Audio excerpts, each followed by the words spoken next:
is the only reason we can now send American astronauts into space. Come here. Take over, Elon. Yes, take over.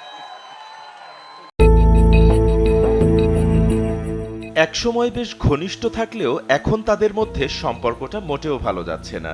মার্কিন president Donald Trump এবং দেশটির ধনকুবের ব্যবসায়ী Elon মাস্কের মধ্যে বোঝাপড়াটা আর আগের মতো নেই। এরই মধ্যে ইলন মাস্ক যুক্তরাষ্ট্রে একটি নতুন রাজনৈতিক দল গঠনের ঘোষণা দিয়েছেন। তিনি এই দলের নাম দিয়েছেন আমেরিকা পার্টি। তবে মাস্কের এই নতুন রাজনৈতিক দল গঠনকে হাস্যকর বলে আখ্যায়িত করেছেন যুক্তরাষ্ট্রের president Donald Trump.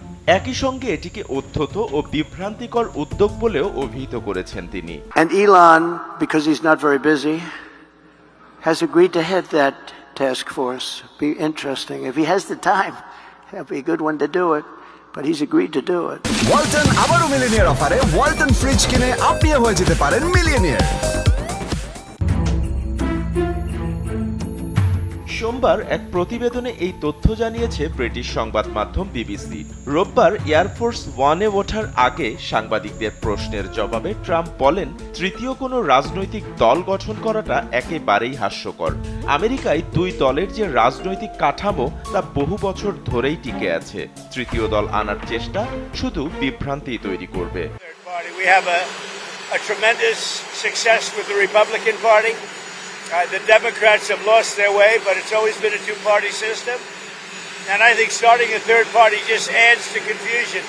It really seems to have been developed for two parties. Third parties have never worked.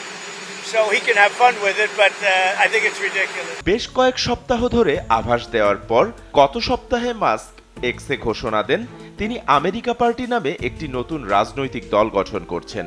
দলটিকে তিনি রিপাবলিকান ও ডেমোক্র্যাট এই দুই প্রধান রাজনৈতিক দলের আধিপত্যের বিরুদ্ধে একটি চ্যালেঞ্জ হিসেবে উপস্থাপন করেন। এই দুই ইউনি পার্টির বিরুদ্ধে লড়াই করবে তার দল। এর আগে যুক্তরাষ্ট্রের নতুন রাজনৈতিক দল দরকার কিনা এমন একটি জরিপ চালান মাস্ক।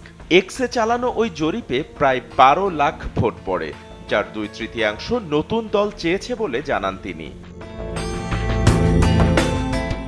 যুক্তরাষ্ট্রের রাজনীতিতে নতুন এক নাটকীয় মোড় নিয়েছে ইলন মাস্কের নতুন রাজনৈতিক দল আমেরিকা পার্টি। এটি ভবিষ্যতের নির্বাচনী সমীকরণে নতুন মাত্রা যোগ করতে পারে। ট্রাম্পের প্রতিক্রিয়ায়ও দেখা যাচ্ছে তিনি বিষয়টিকে হালকাভাবে নিলেও একে একেবারে অগ্রাহ্য করছেন না। মাস্কের মতো প্রভাবশালী ও জনপ্রিয় ফিগারের নেতৃত্বে এই দল যদি টিকে থাকে তাহলে ভবিষ্যতের নির্বাচনে তা ভোট বিভাজনের বড় কারণ হয়ে দাঁড়াতে পারে। বিশেষ করে রিপাবলিকানদের জন্য ঝুঁকিপূর্ণ হতে পারে। বাপ্পি খান, এসএ টিভি ডিজিটাল।